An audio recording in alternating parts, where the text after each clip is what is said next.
All right, good morning, Chabran Zoom. You hear me okay? Yeah, Chabran Zoom, we're good? All right, excellent.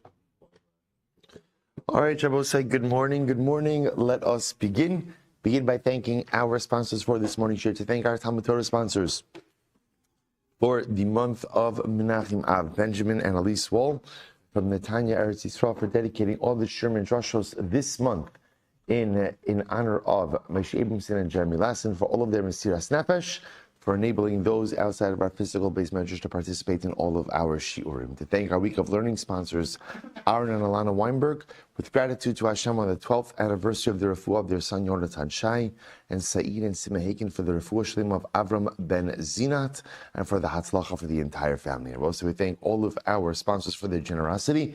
And with that, let us begin. An exciting daf ahead of us today. Today's daf is Samech Vav 66. We are picking up on Samech Hamed Beis 65b at the Gemara. Not the last Gemara on the page, but the second to last Gemara on the page. So remember, again, we ended off yesterday. We did a quick read of the Mishnah. So the Mishnah was discussing the various different Lashonos, the various different wordings which work to go ahead and affect divorce. So the Gemara says, Falstan Rabbanon, Shalchuha, Shavkuha, Tarchuha. Send her away, right? Send her away, right? So Shalchuha, send her away. Shavkuha, let her be gone. Tarchuha, let her be free. These are all proper lashonos of divorce. And if the husband uses one of these words, ultimately, again, it has the ability to affect divorce. So in other words, yichtavu v'yitnu, meaning if he says these words to Eidim, ultimately they are empowered to write and to deliver the get. Patruha, but pater her, parnasuha, support her, asula knimus, do for her in according with the right way, asula karai, do what's appropriate, lo amar klum. These are ineffective word choices and do not allow for the writing and delivery of a get.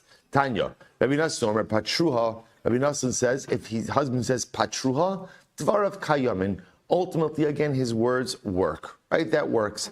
Pitruha, lo amar klum. So Rabbi says very interesting over here. So now I have Rabbi Nassim really splicing a little bit over here. So patruha works, pitruha doesn't work. Amar Rava, Rabbi Nassim de Bavlo, who daik bin pitruha le patrua. Rabbi Nassim, who was a Babylonian, he was medaik between pitruha and patruha. Now Rashi points out the reason for this is, if you look at Rashi, second wide line in Rashi, daik bin pitruha le patrua, shemesarpid pamim b'lashon arami, pamim b'lashon ivri. The Babylonian Jews were often conversant in both Hebrew as well as Aramaic. Hilchach ki amar patruha lashon get piturinhu shehidgish v'siper b'lashon Arami. V'chi amar pitruha siper b'lashon ivri v'amar lashon ptur v'chova. So Rabbi says, so interestingly enough, so in Aramaic, so often a get would be referred to as a sefer piturin or paturin, right? So therefore, again, lashon of patruha would work. Lashon of pitruha would not work. Tana didan de Baretz Yisrael hu lo dayik. Our Tana, who's from Eretz Yisrael, did not make this distinction between patruha and pitruha. Good. Oibailuhu. Marasakasha. Hotziuha mahu. We'll say, what happens if he uses lashon of hotzius? We'll say, so in other words, just to frame this in the right way, the husband is going over to a group of two people and he says, hotziuha. Literally, again, take my wife out. Take my wife out. Or remove her. So the Gemara says, azavuha, make her be forsaken, right, or left, mahu, hitiruha, permit her, hinichuha, leave her, mahu, so mahu, ho'ilula, help her, mahu, asula kidas, do for her in accordance with the halacha, mahu. So we'll say, so what about all of these lashonos that are a bit ambiguous. In other words, say if a husband goes over to two people and he says he uses any of these lashonos, are they empowered to write and deliver the get? To which the Gemara says, "Pashat mi'achad." So the truth is, I don't really know the answer, but we can at least answer one of these questions. The Sanya, asula kidas, do for her in accordance with the law. Asula kanimus, do for her in accordance with the right way. Asula karoi, do what is right for her. La amar klum. Okay, so I will say, so bottom line, some of these lashonos obviously again will be ambiguous, but at least the Gemara says some of them clearly are not lashonos of gerushin. Incredible. Says the Mishnah.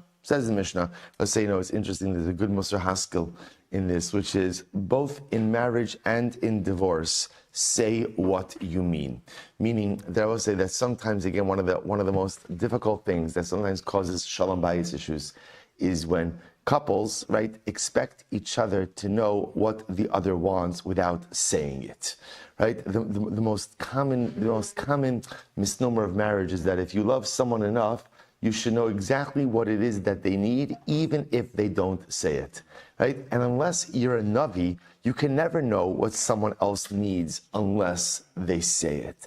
So it's interesting, right? So what happens over here? So divorce can only be affected if you say what you mean. Right? In other words, if you use ambiguous lashonos, you cannot trigger the process of divorce. So if ambiguity doesn't work to affect divorce, then I will say, goes without saying that ambiguity is not going to work in the context of marriage either. If you need something from your spouse, never assume that they could intuit what it is that you're going to need, but rather again tell them. And in a good, healthy, and loving relationship, when one spouse tells another something that they need, the other loving and compassionate spouse is going to do their best to provide it. But if you're ambiguous, or even worse than ambiguous, don't say anything and just leave it to the other to intuit or to understand on their own what is needed. Very often that just leads ultimately to unfulfilled wants and desires, and even worse, a sense of marital frustration. Incredible Musar. The Mishnah says as follows, Berishona hayu omrim, hayotze bakolar, was a very interesting case. They used to say, somebody who's being yotze bakolar, and I will say, what's yotze bakolar? Rashi says, liharig lemalchus. Someone who's being let out to be executed by the government. And I will say, now the reason they're using the lashon of government as opposed to, let's say, someone else is because, look, that was the most common case of execution. Also because if you were condemned to die by the government, chances are that was not being reversed, right? That was it. Sayotze bakolar, va'omer kisvu get leishti. So can you imagine the following situation. Ruvain is being let out to be executed by the government, chas v'shalom. And what happens? As he's being let out, he cries out, write a get for my wife. Now the truth is, what he really should have said was what? Right? Okay, let's assume he's only married to one woman, right? Only married to one. It's the valid point, her name. Really what the Gemara is looking for over here is he should have said, kisvu utenu get leishti. Write a get, because remember again, writing a get by itself is ineffective. What makes a get is, of course, the writing, but also the delivery. So he should have said, kisvu utenu get leishti. So that's what he should have said, but nevertheless, we say, ultimately, the halacha says we could write it and we could give it. Why? Because we assume Ruvain's got a lot on his mind in that particular moment, right? In other words, there's a lot happening there in the enormity of the moment. Okay, he didn't deliver a clear instruction, but it's clear what he wants. In other words, the fact that he's calling this out, write a get for my wife, what? Things aren't so good at home right now, so I'm going to see what's going to happen. Again, he's about to be executed, so we understand from the context that he means for the get to be written and delivered. So even though he didn't use the really correct expression, we deliver the get anyway. So originally, this halacha just applied to someone who was being let out to be executed. Chazal then came along and said, even someone who's leaving and traveling with a caravan, even someone ultimately, again, who is deathly ill. So we'll say, so what ended up happening over here is as follows.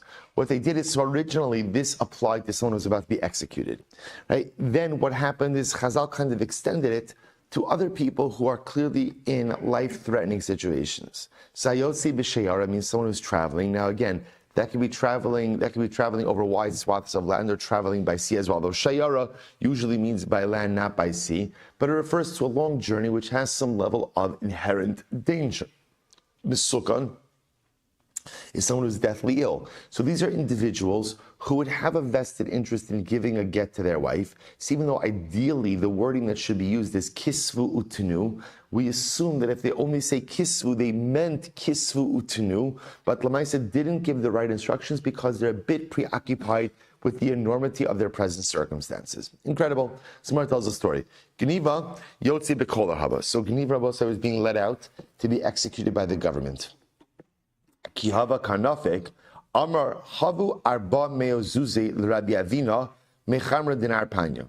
Shabo said this isn't a get case. Something very interesting. So Geniva was being let out to be executed, and he said, I want. The wording here is very interesting. Please give 400 zuz to Rabbi Avina from my wine that's in nar panya. So he's giving a gift. Now understand as follows. In general, in order to give a gift, what do you need in order for that gift to be effective? A kinyan, right? In other words, remember we're talking about metaltalin over here. So metaltalin, right? Metaltalin, movable property, is only acquired through hagbah, through mashicha, right? So you need a kinyan. So what's happening over here is Geniva is being let out to be executed, and as he's being let out to be executed, he says, "Please give Rabbi Avina 400 zuz from my wine and harpanya." Okay, so now watch this. Rabbi Zera said, top of Samach Vav, Dara Rabbi Avina l'silte va'azl gabei d'Rav Huna Rabbi. So this is interesting. So Rabbi Zera said, listen, Rabbi Avina, here's what you should do. Pack your bags, right? Literally again. So pack your bags and ultimately again, go to your Rabbi Rav Huna. Go to your Rabbi Rav Huna. Rav Huna, Gito kimatanaso. Because Rav Huna is on record as saying, in other words, what Rabbi Zera is saying is, Rabbi Avina, if you want this gift to be effective, you should have it affirmed by your Rabbi Rav Huna. Because Rav Huna is on record as saying, Gito kimatanaso. That a get is just like a gift. Ma matanasa amad choser. We'll say just like when a person makes, now here we'll say it's talking about actually like a deathbed gift. See, remember again, there's a concept called, we've seen this many times, matnas shchivmira. Person is on his deathbed and he conveys property or he conveys metaltalin to someone. What's the halacha? It works. It's a special halacha that Chazal made, or really, it's not even a halacha that they made, it's a dispensation that they made for someone who is deathly ill, that he has the ability to go ahead and transfer ownership of items through a mere verbal declaration. Why did Chazal do this? They wanted a shchimra to have a peace of mind. Right? A person's on his deathbed, there's a lot of stuff swirling around his mind, so ultimately they wanted him to be able to convey property or property, whether it's your property, movable property, just by a verbal declaration. Now, Rav Huna says something very interesting. Rav Huna said that a get is like a matana, meaning what? So let's say you have a shchimra. Shchimera makes a matana, right? He says, I give all of my property to Ruvain, and then what happens? Baruch Hashem, he is healed. He's healed. Truth is, everyone's happy except for Ruvain, right? So now, what's the halacha? So a matna shchimera is clearly a conditional gift. The shchimera thinks he's about to die. That's why he gives his property. So it's understood in that gift that if he recovers, the gift is void. So ultimately, Rav Huna says, Kito kimatanasa, ma matanasa amad choser. So we'll say, just like if a shchimra gave him matana, and then he recovered, the matana, right, is voided. Af gito im amad choser. So we'll say, very interesting, if a shchimra gives a get on his deathbed, ultimately, again, it's understood to be, why is the shchimra giving his wife a get? Right, because their marriage is not so great? No, obviously he's doing it because a yibum situation or some other situation. So it's understood it's a get al t'nai. You can give a get, we're going to talk about this, you can give a get with a condition. Therefore, if he recovers, ultimately, again, the get is void. And I both say, that's not the important part for us. What's the important part? Umagito, afal gav de lo parish. Kevan damar kisvu. So we'll say, what do we just learn? Just like by a get, even if you didn't use the right verbiage, right? Let's say again, remember, ideally when giving a get or when commissioning a get, what is the husband supposed to say? Kisvu utinu. But you just said kisvu. You just said right. That's enough. Af matanaso. Kevan da amar tnu, afagav de lo kanu mine. So to buy, so just like a get of a shchimira, if he doesn't use the right wording, right? He should say kisvu tnu, but it just says kisvu. We understand what he means. And so we execute based even on that partial statement. So today we'll say when a shchimira wants to give a gift, we'll say, what's the proper wording for a gift? The proper wording for a gift is, right, tnu, right, kevan damar tnu afagav de lo kanu mine. So we'll say, so to buy a gift, once the shchimira says, give a gift to so-and-so, even though no kinyan was made, ultimately, again, the gift is a binding gift. So let's go back for just a second, right? So Geniva is being let out to be executed. As he's being let out to be executed, ultimately, so remember again, now what did we establish in our Mishnah? That being executed, right, being let out to be executed is effectively the same thing as what? Shchimira. It's this, in other words, conceptually or halachically, it's the same situation in that halacha l'maisa, you're dealing with people who are preoccupied by the enormity of their circumstances, therefore may not speak in complete directives, but as long as we understand the expression of their das, we will carry through with the actualization of their intent. So therefore, again, Geniva is being let out to be executed. As he's being let out, he says, give to Rabbi Avina 400 zuz of the wine that I have in Nar Panya. So again, I'll say, so now just follow this. Rabbi Zera said to Rabbi Avina, listen, Rabbi Avina, pack your bags, go to your Rabbi Rav Huna, because Rav Huna, if you tell Rav Huna what happened, Rav Huna will affirm the gift for you. Because Rav Huna is the one who said that ultimately, again, a get or a matana is just like a get. And just like the get of a shchimira, even if he just said a partial lashon, like tnu, but he didn't say he just said kisvu, but he didn't say kisvu tenu, the get is good. So too by matana, if he just said tenu, but there was never a kinyan made, it's a good. So for Rav Huna will affirm Rabbi Avina your right to the gift. Incredible. So we'll say, so that's good, that's the story. We'll say Samech Vav Amud Aleph 66a, 2, 4, 6, 7 lines down from the top. Maskif Rabbi Abba. So he says, 1 second, let's talk about this comparison between get and matana. Ima matana yeshna la'achar misa. Af get yeshna la'achar misa. But how can you compare a get and a matana? Because that's what we'll say again. Are you going to say that just like there is a pashumis matana, right? We'll say you could have a matana that takes place after your death. Another person can make it tonight. When I die, I want this property or I want this item to be given to Ruvain. So we'll say, so now in Rav Huna's model, Rav Huna is linking matana and get. So are we going to say that just like there's a matana la'achar misa after death, that there's a get la'achar misa? So we'll say, to which the Gemara says, no. Haki hashta bishla matana isa la'achar misa, ela get la'achar misa mi'ika. We'll say, it's not a fair comparison. Because again, the concept of get only applies when what? When there is a living husband. There's no, that's ridiculous, essentially what the Gemara is saying. It's ridiculous. The concept of a get requires 2 living spouses. That's inherent in the very framework. So of course there's no get la'achar misa. See, even though we are comparing matana to get and get to matana, obviously the comparison is going to be limited to the actual realities of each of them. Ella Rabbi Abba hachi kakashle. So we'll say this was Rabbi Abba's question. Listen to this. Matnas shchimira b'mikzasi. So we'll say here's the problem. So here's the problem with what Rabbi Abba had with the case of Geniva, right? Here's the problem, right? So Geniva says, give 4, remember again, we'll say, what was the case? Sounds like what Geniva is saying, although we'll clarify this in just a moment. Give 400 zuz worth of wine from the wine that I have in Arpanya. Now we'll say, this is the classic case of matnas shchimira, right? The classic case is that the shchimira is giving away everything.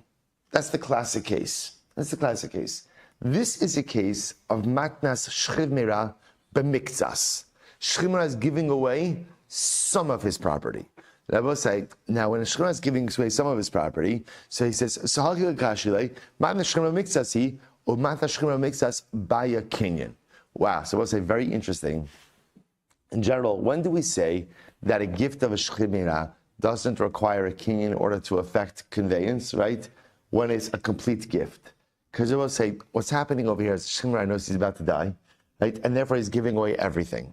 When a shchimra only gives away some of his property, but retains some of it for himself, now let's say, what does that show? What does that show?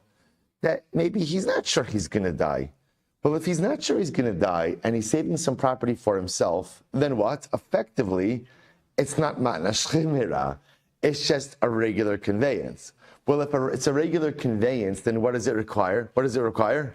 A kinyan. Fascinating. Well, so take a look at Rashi, but miktsas, Rashi says, Sheshir li atzmo, where the shchimira saves something for himself. Shelo nasan kol nechasav. He hasn't given away all of his property.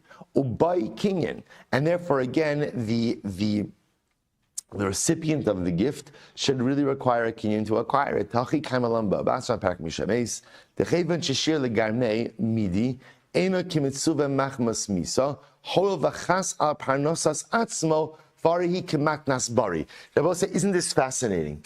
The concept of a matnas shchim, Rabbi say, is dafka in a case where a person knows he's going to die, right? So we'll say, and how does this manifest itself that he knows he's going to die? What is he doing? He's giving away all of his property. And I both say, now, by the way, it doesn't have to be that he's giving away all of his property to one person, right? But Lamaisa, he's cleaning out the estate. He's cleaning out the estate because he knows that he's going to die. The moment he's not cleaning out the estate, and essentially he's giving some away, but retaining some for himself, there's only one reason you're retaining something for yourself, right? Which is you think that you may recover, which is beautiful. A person should always have hope. A person should always be optimistic. But Lamaisa, then it's not a ma'ana shchimira. If it's not a ma'ana shchimira, then it requires a kinyan. So what Rabbi Ab was intrigued by was, it's not like Geniva is giving everything to Rabbi Avina. He's giving him a defined amount of 400 zuz worth of wine from Nar Panya. Well, that seems to be a matana b'miktzas, a partial gift. And if it's a partial gift, it's not really a matna shchimira. And if it's not a matna shchimira, then the only way for Rabbi Avina to actually acquire that is how? Through a kinyan.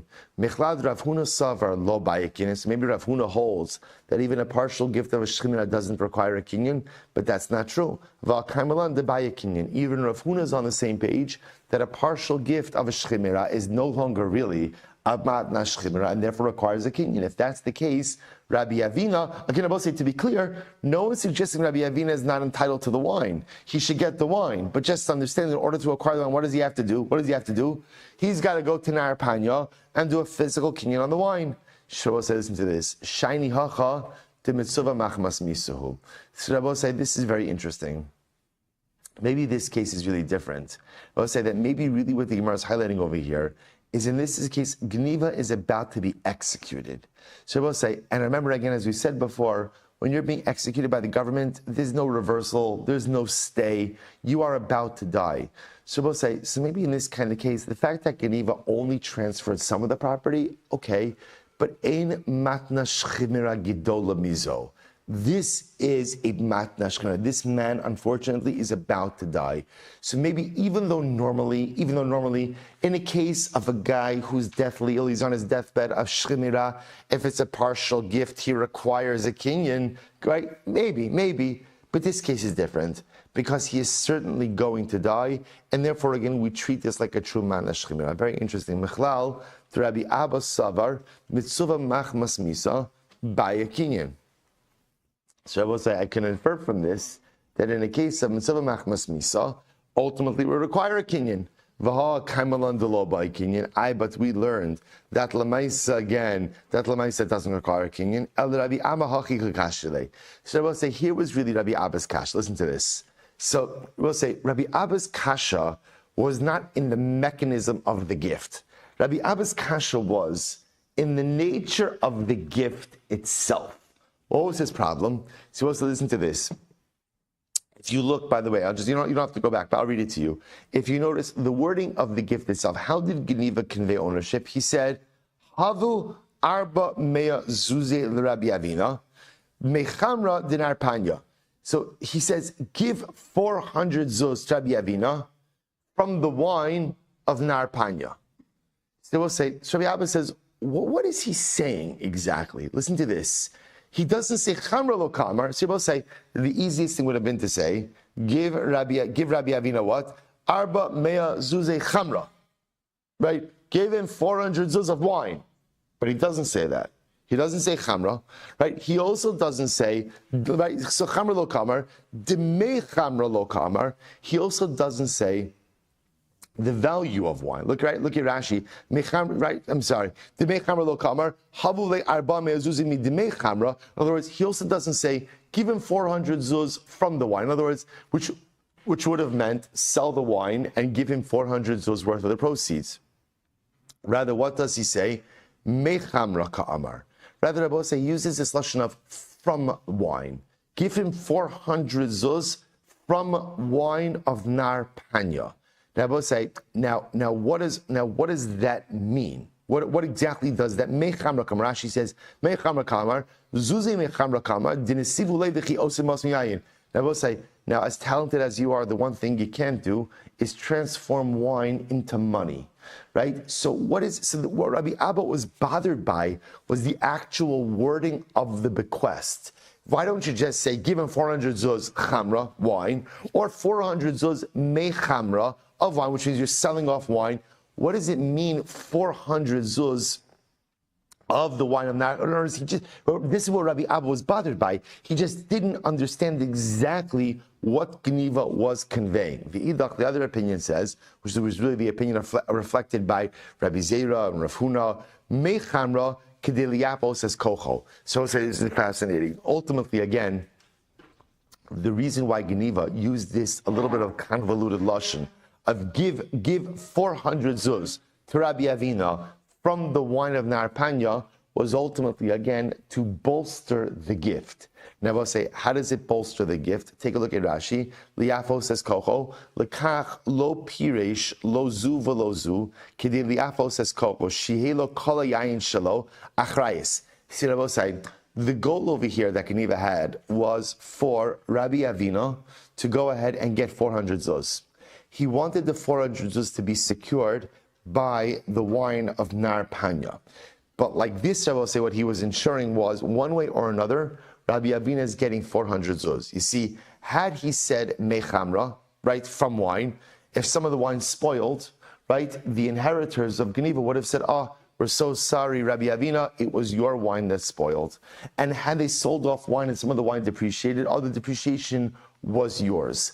Like this, by phrasing it this way, what Geniva made absolutely clear was, Rabbi Avina is to walk away with 400 zuz of value. And that value is to be secured by the entire stock of the wine of Narapanya. So what Rabbi Abba saw as like ambiguous lashon was in fact not ambiguous lashon at all. It was bolstering lashon. It was the lashon, because any other lashon would have opened up Rabbi Avina to some type of loss, either through spoilage or through depreciation. Shalchu mitam, indeed they sent from there, mechamra kediliapo says kocho. Incredible. So I will say what we walk away with from this sugya is this fascinating idea of an extension or an expansion of the concept of shchimera. That just like by shchimera, we allow or we dispense with the need for certain kinyanim, right? We also dispense for the need of certain proper verbiage. But as long as there's a clear expression of intent, we take it and we go with it. So now we've extended that to any situation where a person is in mortal danger as well. Person is in mortal danger, and he uses, again, a shortened or abbreviated form. For example, he should have said kisvu utinu, but he just says kisvu, we take it, and we go with it. Incredible. Mishnah. So I'll say, we continue on this theme a little bit. Mishaya mushlach labar. Interesting case. Someone was in a pit, right? Reuven was thrown into a pit. Va'amar. And he calls out and he says, Kala shomea es kolo, yichtov get liishto. And he calls out, whoever hears my voice. Now I'll say, here, like Menachem said before, Rashi says over, Piresh shmo b'shem iro. So he calls out, it's Reuven from Pikesville, right? It's Reuven from Pikesville, I'm in a pit. Whoever hears me should go ahead and yichtov get li, right? Kol shomea es kolo, yichtov get liishto. Whoever hears my voice, write a get for my wife. They have the ability to go ahead and write it and give it. Now I will say, this is similar to the previous case. Mushlach labar is also a case of mortal danger. Once again, he's only saying yichtov. He's not saying kisvu utinu, but we understand again, this is a case of mortal danger, and therefore we go ahead and we write and we deliver the get. So the Gemara says, I v'leichosh shema sheidhu. How do you know it's Reuven? Again, Sunday we're going to see some serious shadim gemaras. Actually, already at Shabbos we're going to see some incredible shadim sugyas. So we'll say the Gemara says maybe it's a shade, maybe it's not Reuven from Pikesville. Amar Huna kisharolo dmus adam. No, we see. We'll say you talk about a case over here where if you can imagine, like it's a deep pit, like a deep well. So you can't. It's dark, so you can't see exactly who it is. But lamaisi, you see a human form there. Dmus adam. So I'll say, okay, shadim could also take on human form. So I know it's not a shade. You see a shadow. So I'll say, so apparently again, shadows are uniquely human. To which the Gemara says, no. Inhu nami isla bavua. Shadim could also have a shadow. To which the Gemara says, the chazule bavua de bavua. So I'll say, so interestingly enough, when the sun is at a certain point in the horizon, sometimes people actually cast a double shadow, right? There's a closer, fainter shadow and a further, more significant shadow. So apparently, shadim, as much as they could assume human form, and as much as they could even cast a shadow, they never cast that secondary shadow. Okay, so the Gemara says, Rabbi Chanina limdani Yonasan beni, right? My son Yonasan taught me, bevua isluhu, shadim have a shadow, bevua de bevua leslu, but shadim do not have the shadow of a shadow. I v'dilmat sarihi. So I'll say, so now let's define. So now we're confident it's not a shade. Maybe it's a co-wife. Okay, so I'll say, right? So in other words, what is that? What is that? In other words, so I'll say, maybe this is a setup. Maybe it's a setup, right? So remember again, Reuven's married to two women, Rachel and Leah. Rachel really doesn't like Leah. So what happens? Rachel stages her own, right? So Rachel climbs into the pit, right? Puts on a deep voice, as Reuven from Pikesville, right? Write a get for Leah. What's her whole point, right? What's right? We're like Rachel. What's the plan? Like, what's the play over here, right? So what's her plan? Her plan is that Leah's going to get Rachel, right? So Rachel doesn't like Leah. Rachel, right, stages her own, right? Pretends she's moving in the pit. This way they're going to write a get for Leah. Leah is going to get remarried based on the get. And what's going to happen? It's going to turn out that the whole thing is a falsehood. But now, unfortunately, she committed adultery, unknowingly, but adultery. Now she's asura ultimately to her husband. This is Rachel's grand plan to get Leah out of the picture. To which the Gemara says, Tana the Rabbi Shmuel, this is an incredible Gemara. Tana the Rabbi Shmuel, b'shas sakana kosvin v'nosn afal pishein makirin. So essentially what the Gemara says is, you're right. The truth is it possible that it's Rachel the co-wife? It's possible. It's also possible that it's not Reuven down there. Because remember again, we can't see who's down there. All we know is that someone is down there.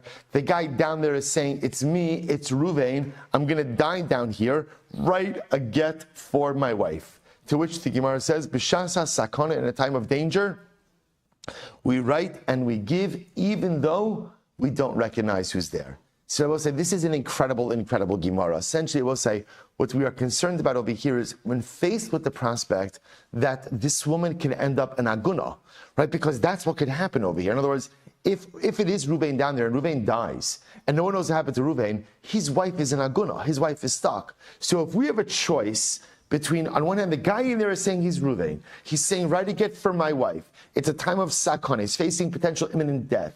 But yet we can't actively corroborate the identity of who it is. Maybe it is Reuven, maybe it's not Reuven. So the choice between, the knowledge that we can't corroborate the identity, but also the possibility of leaving her in aguna, b'shasa sakana, we take decisive action. I will say, incredible Moshe Haskell, sometimes in life, you just have to act. I will say, all of us in life, when we act, when we take action, we always want to know that we're taking the right action, right? I want to be armed with all of the facts. I want to have all of the knowledge, and I want to be 1,000% sure that this is the right course of action. I will say there are so many times in life where you don't have all of the information, and you're not armed with all of the facts. So sometimes people say, well, if I'm not armed with all the facts, then I'm not going to act.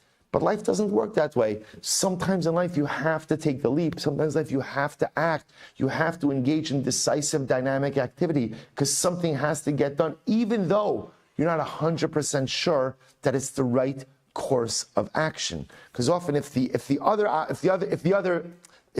option is inaction, sometimes inaction itself has the most catastrophic circumstances. There are times in life where you just have to do, even though you're not 100% sure that it's the right course to take. Incredible yisod. Says the Mishnah, Habari Shamru, Kisvu get Ishti. So we'll say, good, that's the end of that. Next, Habari Shamru, Kisvu get Ishti.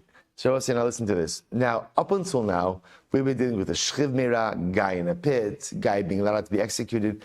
Let's say Reuben is a totally healthy guy, right? Everything is fine. And he says to witnesses, write a get for my wife. Now we'll say, so remember, it's an incomplete lashon. An incomplete lashon, right? He should have said, kisvu utnu. But he just says kisvu, ratza l'sachek ba. He's playing with her. We'll say, now what does that mean? He's not, in other words, he's taunting her. He's taunting her. This is not a proper expression of get giving. So there was a story of a guy, right, who said, write a get for my wife. So again, totally regular guy. Then he went up to the roof, and he fell off the roof and he died. So Amr Shimon, if Rahman al-Islam, he took his own life, then hari's a get. So if he took his own life, then what? It showed that he wasn't bari. He wasn't bari, right? So Lamais, again, then his statement of kisvu is a valid statement. Say if he went up to the roof, after taunting his wife with kisvu get, he goes up to the roof, right, and he falls, right, he got blown off by wind, then ultimately, again, no get. Then it's not a good get. So I will say, although after taunting his wife like that, the probability that he just fell off, I don't know. Okay. So again, look at the Gemara. So I will say, here's the problem with the way the Mishnah is structured. The story seems to contradict the principle, right? Because the principle was that if he's totally healthy, I will say, by the way, bari, what does bari mean in this context?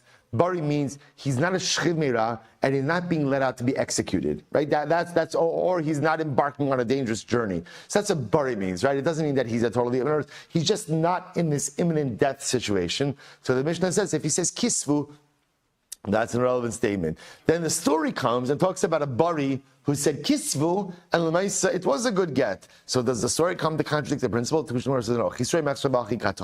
Here's how you have to read it. Im hochiach sopo al trilaso hareze get.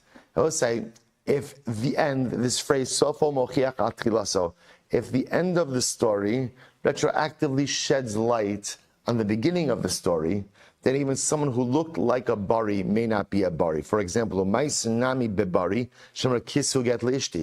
was a story of a bari, of a regular healthy, call him a bari, a healthy guy, regular guy, who said kisvu.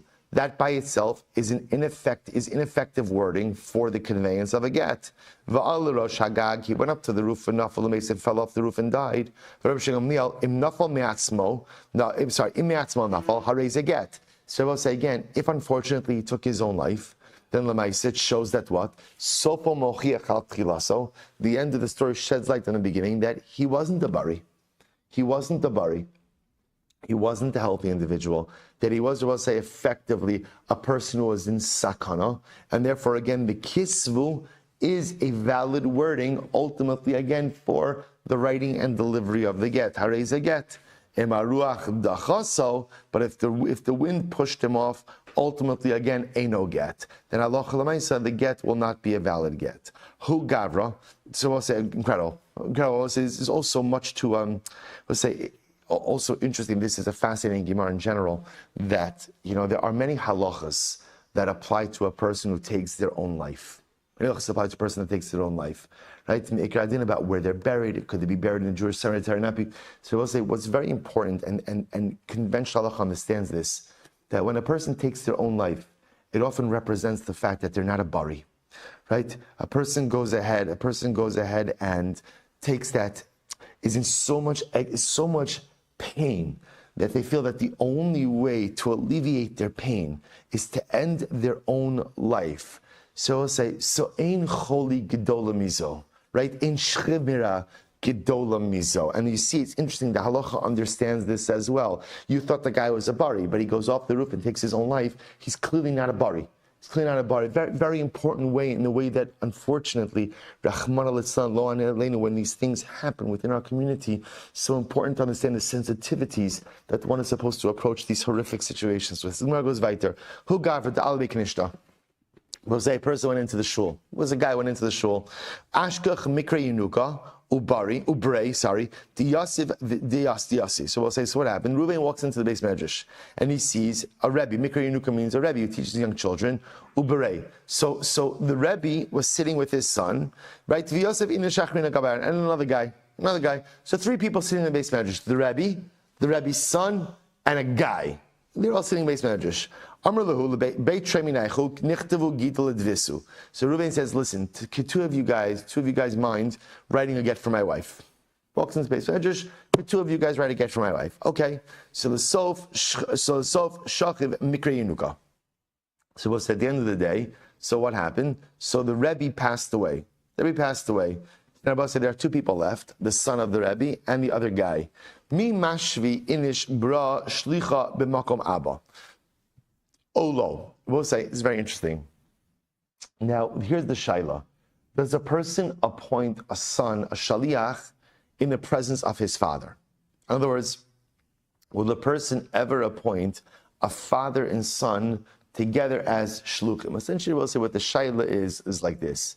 Is it considered to be a slight to the honor of the father for the son to be appointed a shaliach together with the father? So that's the shaila in this particular situation, right? Reuven walks into the base medrash. He sees the Rebbe's son, and another guy. He says, could two of you go ahead and make and write and give a get to my wife? So now the shaila is, when he said that, did he have in mind for all three and two out of the three? Or in his mind, is he just thinking, no, it's just the Rebbe and other guy, but I would never appoint the son together with the father's share. Now, what's the nafkamina? The nafkamina is now the Rebbe dies. The Rebbe dies. So now the shaila is, could the son act as a shaliach together with the other guy? Or do we say, no, Reuven never appointed the son to be one of the shluchim because that would have been a slight to the father? Says the shaila of Nachman Amar. Nachman says, no. People do not appoint the son to be the shaliach in the presence of a father or together with the father. Rapapi Amar Mashu Inish Brush Licha Makum Abba. Rapapi says, no. People do appoint the son to be a shaliach together with the father. Amar Rabba Hilchasa Mashu Inish Brush Licha Makum Abba. So we'll say the halachim inside the Rambam Paskins. The halachim I said people do appoint the son to become a shaliach together with the father, and therefore in this case, when the Rebbe dies, the son and the other guy are empowered to finish the job of writing and delivering the get. Incredible. Amar l'shnayim. What's another interesting case? Tnu get le'ishti. Right, the person says to two people, right? Reuben says to two people, give a get to my wife. Tnu get le'ishti. O, amud beis, o l'shlosha, kisvu utnu get le'ishti. Or he says to three people, go ahead and literally write and give a get to my wife. Now, both say, go back to Amud Aleph just for a moment, just to read the last Rashi there. Amud L'shtayim tnu get le'ishti, afagav lo amar kisvu. Now, both say, now this is a reverse case, right? Up until now, we're talking about cases where Reuven, the husband, said, right, kisvu, but didn't say tnu. In this case, he's saying tnu, but he didn't say kisvu. Give a get to my wife, but he didn't say right. So look at Rashi. Avagav lo amar kisvu utinu hare eli yichasmu ba'atzman v'lo yomer le'edim achirim l'achtom. The lav based to me know. Let's savos ala chirim ela edim shavinu b'gemar mefarish Shabbos. Say now listen to this. Zalok l'maisa, when he says tinu get lishti tishnayim, what he's essentially telling them is, I want you guys to sign on the get. Right? It's understood kisvu tinu. Now, we'll have to see, does it mean that they have to write it themselves, or could they outsource that? We'll see that. But point is, if he says, Tnu get le'ishti, to two people, or, Amud Beis, now I'm sorry, O l'shlosha kisvu get utnu le'ishti. Or I will say, he says ultimately, again, to three people, write and give a get to my wife. So I will say, so now listen to this, what's the halacha? So, hare elu yichtavu v'yitnu. These two groups have to write the get and have to deliver the get.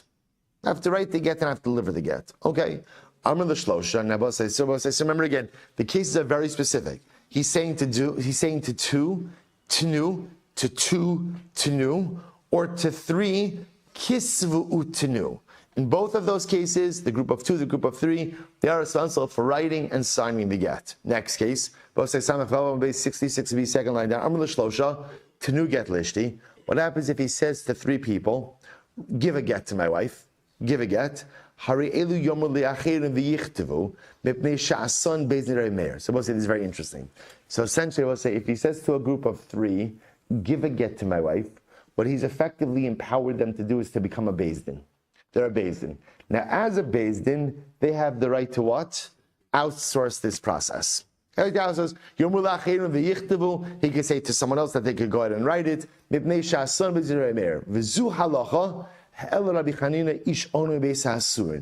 say, listen to this. And this is a halacha that Rabbi Chanina from Ono brought back from jail.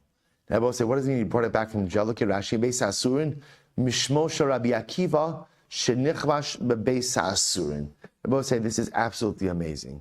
So Rabbi Chanina was the Talmud of Rabbi Akiva.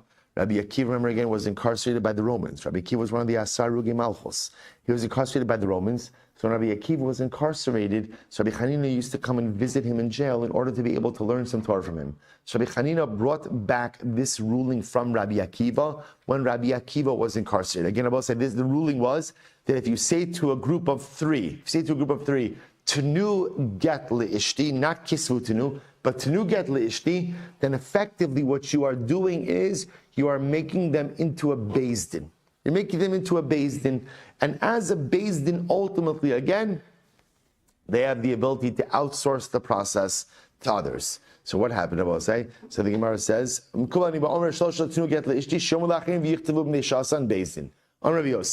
Nominu, we told the shliach, we told Rabbi Chanina, af anu mikubalan. We also have a Kabbalah, shafilu amr lebeizin agadol shebiyushalayim tenu get leishti.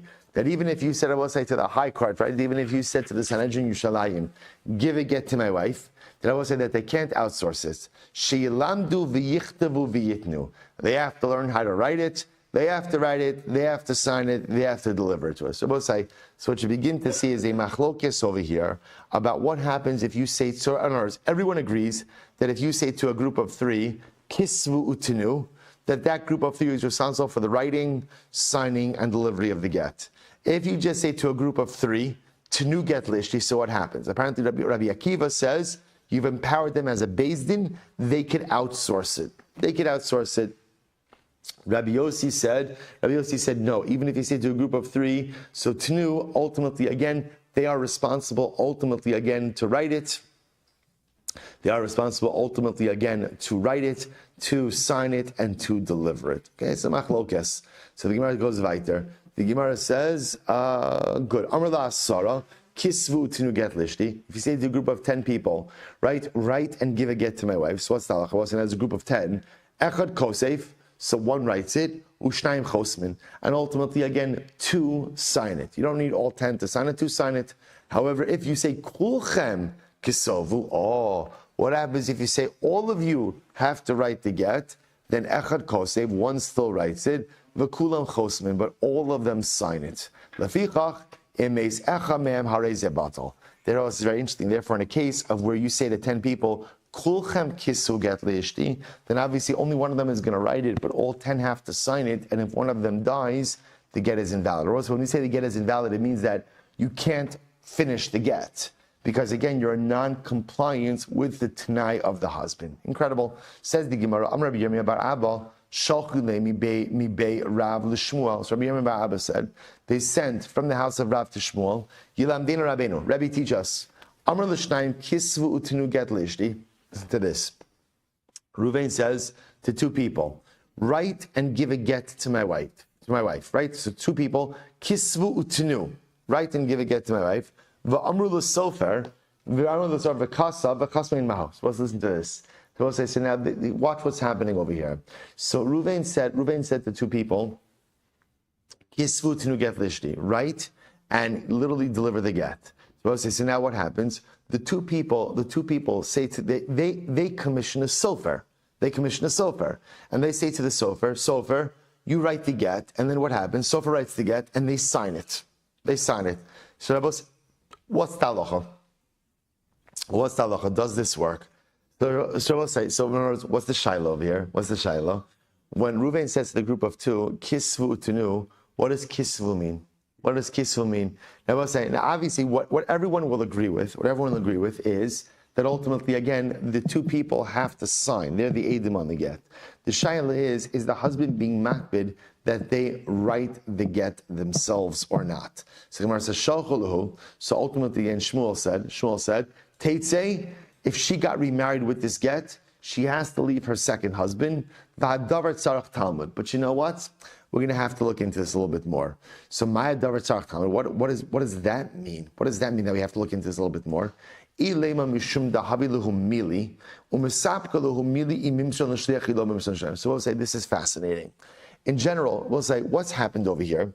You have two people who were commissioned verbally by Ruvain to do something. Now we'll say, what are those same two people doing? What are they doing? They're commissioning someone else. So we'll say, so essentially what they're doing is they're taking words which were given to them, a verbal command from Ruvain, and they're conveying that to someone else. So we'll say that's called mili mimsaran. Could words be conveyed? In other words, if you're asked by someone to do something, you're tasked by someone to do something, can you convey that verbal obligation to someone else? Could one shaliach transfer his agency, his words, to another shaliach? So we'll say, so we paskin, no. One shaliach can't transfer his agency to another shaliach. In other words, words are not transferable. Words are not transferable. So therefore, again, I will say, based on that, when Ruvain says to two people, guys, write and give a get to my wife, if this is about can they convey agency to someone else, the answer to that is no. So what's the shaila? So I will say, El Shmuel ha kami boile. So I will say, this was Shmuel's kasha. Ha ksovu iksav yadon iksav haget. We'll say this is it. Here's the shaila. When Ruvain comes over to two people and he says, kisvu utenu, we'll say, what's the shaila? What does kisvu mean? What does kisvu mean? Does kisvu mean that he dafka wants them to write the get? Or no, what does kisvu mean? What does kisvu mean? Sign the get. I want you to be the witnesses. I don't need you to write the get. I'll say, after, remember again, writing the get is also a specialized expertise. So no. You can hire someone else to write the get. You can hire someone else to write the get. What I'm makbid on is that I want you to sign the get. So that's what Shmuel was mesuprak about. What does kisvu mean? Does it mean ksav yadan? We'll say ksav yadan means their signatures, or ksav haget. He actually wants them to write the document. But we can answer this from the Mishnah. What does the Mishnah say? Amr l'shnayim tenu get leishti. The person said to two people, give a get to my wife. O l'shlosha kisu tenu get leishti. Or to three people, write and give a get to my wife. Hara'elu yichtavu v'yitnu. Ultimately, they have to write it and give it. So we'll say, what does that sound like from the Mishnah? Sounds like from the Mishnah that when you tell two people, kisvu, tenu, or even just tenu, you dafka want them to write the get. Tushimura says, no. He gufa kami baya. They both say, this is Shmuel's kasha. Ksovu. When a husband says the two people write the get, what is he saying? Ksav yadanhu or ksav hagethu? They will say, so Shmuel's kasha is in the Mishnah itself. When Ruvain, husband, comes over to two people and he says, kisvu tenu, what does kisvu mean? Does kisvu mean ksav haget? I want you to actually write the document, or no, I don't need you to write the document. I want you to sign on the get. To which the Gemara says, pshita the ksav hagetu. It seems to be pashut that it's referring ultimately again to signatures and not to actually writing in the get. How so? Also, Diktani Seifa, look at the end of the Mishnah. Rabbi Yossi, nominu l'shliach. So Rabbi Yossi said, we said back to Rabbi Chanina, who brought back the ruling of Rabbi Akiva, af anu mikubal and shafilu amar lebeizin agadish Yerushalayim tnu get lishti.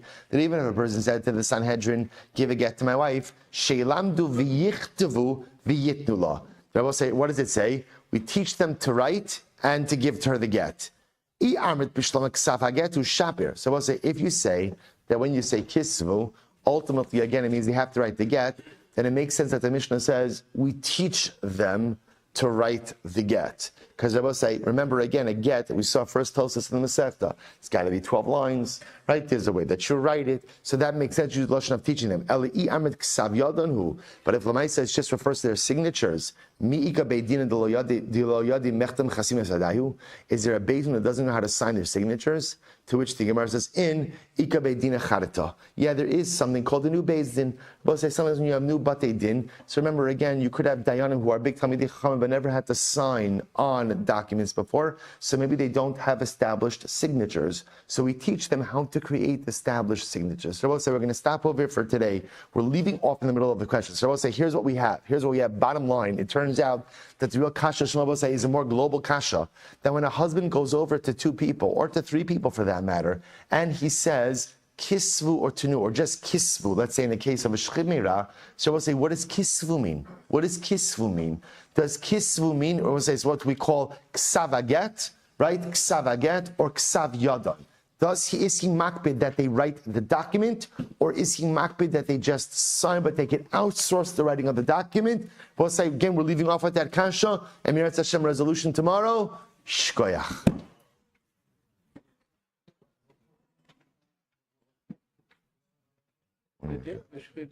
The same for get and for gift.